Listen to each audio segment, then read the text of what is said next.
OBC কথাটা কোথা থেকে আসে? 1980-তে মন্ডল কমিশন হয়। 1980-তে মন্ডল কমিশন প্রথম বলে যে ওবিসি আদার ব্যাকওয়ার্ড ক্লাসেস বলে একটা কমিউনিটি আছে after SC and ST, schedule ট্রাইবের পরে। 1980-তে মন্ডল কমিশন বলে, তারপরে 27% রিজার্ভেশনটাকে আপহেল্ড করে হচ্ছে ইন্দিরা সাহানি জাজমেন্ট 1992-তে।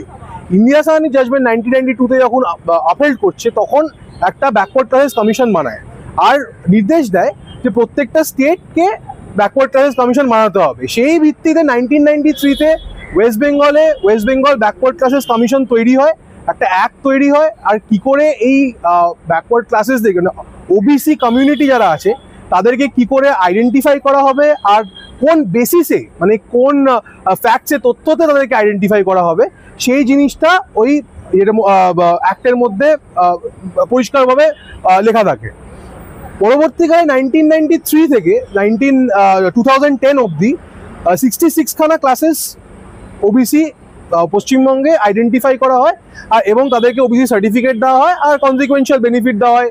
অ্যাডমিশনে, চাকরিতে যেরকম বেনিফিট দেওয়ার আছে কনস্টিটিউশনে সেরকমভাবে 66টা ক্লাসেস হয়। এটা আপনাদেরকে বুঝতে হবে, 66টা ক্লাসেস এই আইডেন্টিফাইং প্রসেসটা, এটা কোনো সহজ প্রসেস না।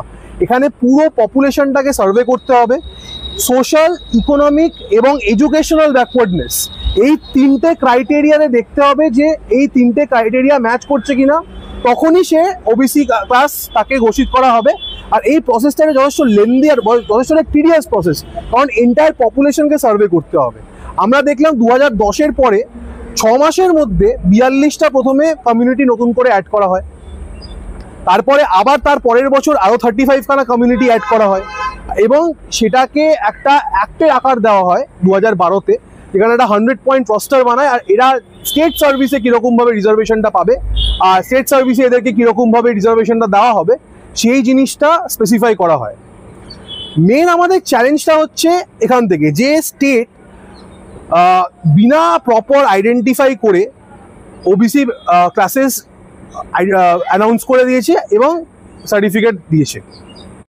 1992-তে ইন্দিরা সাহানি জাজমেন্টে প্রথমত মন্ডল কমিশন নিয়ে কথা উঠেছিল, বিভিন্ন রিট পিটিশন হয়েছিল মন্ডল কমিশনটাকে চ্যালেঞ্জ করার জন্য।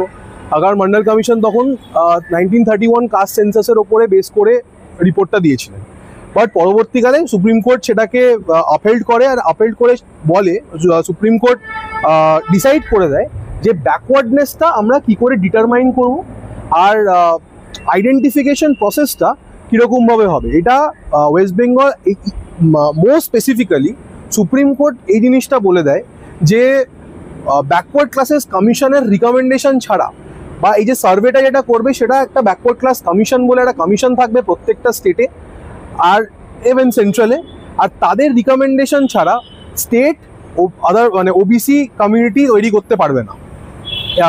এটা ছাড়াও ইন্দিরা সাহানি আরও বলে যে এই সাব ক্লাসিফিকেশন, মানে ওবিসি এ কে হবে, ওবিসি বি কি হবে, কোন কোন ফ্যাক্টরগুলো কনসিডার করা হবে, সেই জিনিসগুলোকে সুপ্রিম কোর্ট লে ডাউন করে।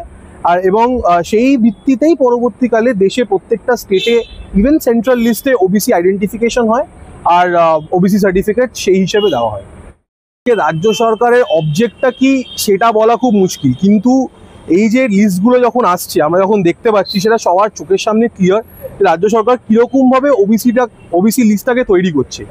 আজকে এইটা আমাদেরকে বুঝতে হবে যে একটা ওবিসি কমিউনিটিকে আইডেন্টিফাই করার জন্য যেই গাইডলাইনগুলো দেওয়া আছে বা যেই মেথডগুলো স্পেসিফাই করা আছে সুপ্রিম কোর্টের গাইডলাইনে বলুন বা আপনার ইন্দিরা সাহানি জাজমেন্টে বলুন বা আমাদের 1993 অ্যাক্টটা এটা আছে এবং 2012-র যে অ্যাক্টটা আছে, সেই অ্যাক্টের ভিত্তিতে আইডেন্টিফিকেশন প্রসেসটা হয়নি। প্লাস যেটা 2012-র অ্যাক্টটা করেছে সেটা হচ্ছে যে এক্সিকিউটিভ এবং লেজিসলেচার এই দুটোকে প্যারালাল পাওয়ার দেওয়া হয়েছে। যখন যে জিনিসটা মানে অ্যাক্টের থ্রু যে জিনিসটাকে করা যেতে পারে, সেটাকে সরকার কি করছে, সেটাকে ফাস্ট করে দেওয়া বা সেটাকে বাইপাস করে দেওয়ার জন্য আগে সেটাকে এক্সিকিউটিভ অর্ডার দিয়ে লাগু করে দিচ্ছে। আর ওই ভিত্তিতেই ওবিসি সার্টিফিকেটটা দেখা যাচ্ছে, যেটা কনস্টিটিউশনালি ভ্যালিড না। কমিশনটা গঠন করা হয়েছে সুপ্রিম কোর্ট, যেটা ইন্দিরা সাহানি 1992-তে যে জাজমেন্টটা আছে সেটা একটা 9 বিচারপতি বেঞ্চের জাজমেন্ট। সেখানে বলে দেয় কমিশনটাকে গঠন করতে হবে প্রত্যেকটা স্টেটকে, আর কমিশনের যে কী ফাংশন থাকবে সেটাও বলে দেয়। এবার কমিশনের ফাংশনটা কি, যারা একটু নিচু শ্রেণীর সমাজে যারা নিচু শ্রেণীর লোকেরা আছে, যারা আদার ব্যাকওয়ার্ড ক্লাসেস, তাদেরকে ওপরে তুলে আনার জন্য কমিশনটাকে গঠিত করা হয়েছে। এবং সেই গঠিত যে করা হয়েছে সেটার উপরে ভিত্তি করে যে কমিশন যে কি করে সেই আইডেন্টিফিকেশন করবে বা কী করে তাদেরকে তুলে আনবে আর তাদেরকে ওবিসি বলবে, কোন কমিউনিটিটাকে ওবিসি বলবে আর কোন কমিউনিটি ওবিসি হবে না, সেই দায়িত্বটা কমিশনকে দেওয়া হয়েছে। এখানে আমাদেরকে বুঝতে হবে যে কমিশনের রিকমেন্ডেশনেই আজকে স্টেট গভর্নমেন্ট একটা সম্প্রদায়কে বা একটা কমিউনিটিকে ওবিসি ঘোষণা করতে পারে বা তাদেরকে ওবিসির রিজার্ভেশনের বেনিফিট দিতে পারে। আজকে কমিশন যখন একটা সাপোজ আজকে যদি কমিশন একটা নাপিত বা যে কোনো অন্য কমিউনিটিকে আগে প্রথমে আইডেন্টিফাই করে এবং তাদের যে পপুলেশনটা আছে সেটাকে পুরোটা সার্ভে করে কিছু ইন্ডিকেটর আছে যেগুলো আপনার সোশ্যাল, ইকোনমিক এবং এডুকেশনাল, এই তিনটে মেন ইন্ডিকেটর আছে। এটার মধ্যে সাপোজ আজকে একটা কমিউনিটিকে দেখা হলো যে এদের মধ্যে কতজনের বাড়িতে বাথরুম নেই বা কতজনের বাড়িতে ক্লাস 10 অবধি পড়েছে বা 12 অবধি পড়েছে, কীরকম এডুকেশনাল কোয়ালিফিকেশন, কতটা ওরা এগিয়েছে সমাজের মধ্যে। আর এই 2012 একটা এটা বলছে সবার থেকে ইম্পর্টেন্ট যে ওদের স্টেট গভর্নমেন্ট সার্ভিসে অ্যাডিকুয়েট রিপ্রেজেন্টেশন আছে। অ্যাডিকুয়েট রিপ্রেজেন্টেশন বলতে যে ওদের স্টেট গভর্নমেন্ট সার্ভিসে ওদের কতজন ওদের সম্প্রদায়ের কতজন ওই কমিউনিটির স্টেট গভর্নমেন্ট সার্ভিস করতে পারছে, আর তাদের রিপ্রেজেন্টেশনটাকে বাড়ানোর জন্য কমিশন সেই আইডেন্টিফিকেশনটা করছে। এবং কমিশনের রিকমেন্ডেশনেই স্টেট কিন্তু ওবিসি তাদেরকে ঘোষণা করতে পারে। আজকে স্টেট এটা বলতেই পারে যে আপনি এই পার্টিকুলার কমিউনিটিকে, এক্স কমিউনিটিকে দেখুন বা ওয়াই কমিউনিটিকে দেখুন, সেটা কমিশন তখন সেই কমিউনিটির ওপরেই সার্ভেটা করবে। সার্ভে করে যেই রিকমেন্ডেশনটা দেবে, স্টেট সেই রিকমেন্ডেশনটা মানতে বাধ্য আছে। আজকে আমরা দেখলাম যে 2010-এর পরে যেই কমিউনিটিগুলোকে ওবিসি ঘোষিত করা হলো, সেই কমিউনিটিকে ওবিসি ঘোষিত করার পিছনে কোনো প্রপার ডেটাই নেই। যেই ডেটাগুলোকে যেই ডেটা বা যেই ডেটা স্যাম্পল বা যেই ইন্ডিকেটরের হিসেবে ইন্দিরা সাহানি জাজমেন্ট, মানে 9 বিচারপতি বেঞ্চের জাজমেন্টটা যেটা বলেছিলেন করতে, যেই হিসাবে বলেছিলেন, যেই মেথডটা ফলো করে বলেছিলেন করতে, আর যেই ডেটাগুলো বলেছিলেন কালেক্ট করতে, আর ওই ডেটার বেসিসে আইডেন্টিফিকেশনটা হবে, আমরা দেখছি যে 2010-এর পর থেকে যেই কমিউনিটিগুলোকে ওবিসি ঘোষিত করা হয়েছে তাদের ক্ষেত্রে, তাদের আইডেন্টিফিকেশনের ক্ষেত্রে কোনো রকম ডেটাই নেই সরকারের কাছে। 1993-তে ওয়েস্ট বেঙ্গল ব্যাকওয়ার্ড ক্লাসেস কমিশনের গঠন হয়। 1993 থেকে 2010 মানে 17 বছরের মধ্যে 66 মানে 66খানা কমিউনিটিকে ব্যাকওয়ার্ড ক্লাসেস কমিশন রিকমেন্ড করে এবং স্টেট তাদেরকে ওবিসি ঘোষিত করে। এবং যা কনজিকুয়েন্সিয়াল যা বেনিফিট আছে এডুকেশনাল ইনস্টিটিউশনে হোক বা সরকারি চাকরিতে হোক, যা বেনিফিট আছে সেটা দেয়। তার মধ্যে 54খানা হিন্দু কমিউনিটি আর 12খানা মুসলিম কমিউনিটি থাকে।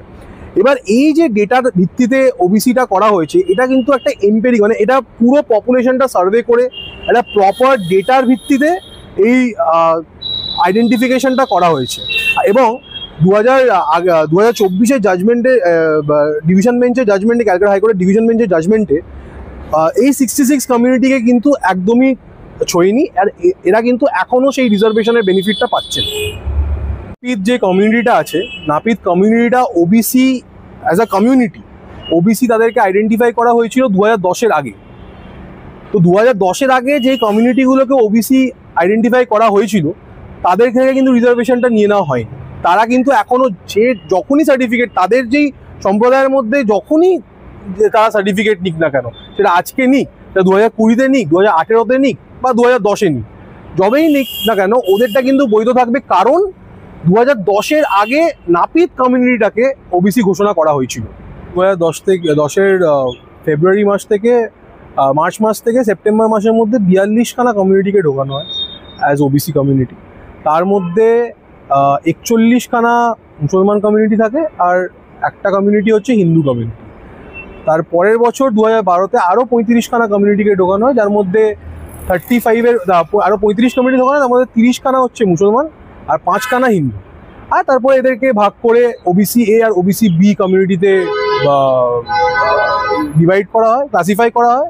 এবং ওবিসি এ 10% রিজার্ভেশন পায়, আর ওবিসি বি 7% রিজার্ভেশন পায়। আর এবং 2013 পর থেকে টিল 2024 আরও 37 ক্লাসেসকে ওবিসি কমিউনিটি হিসেবে ঢোকানো হয়।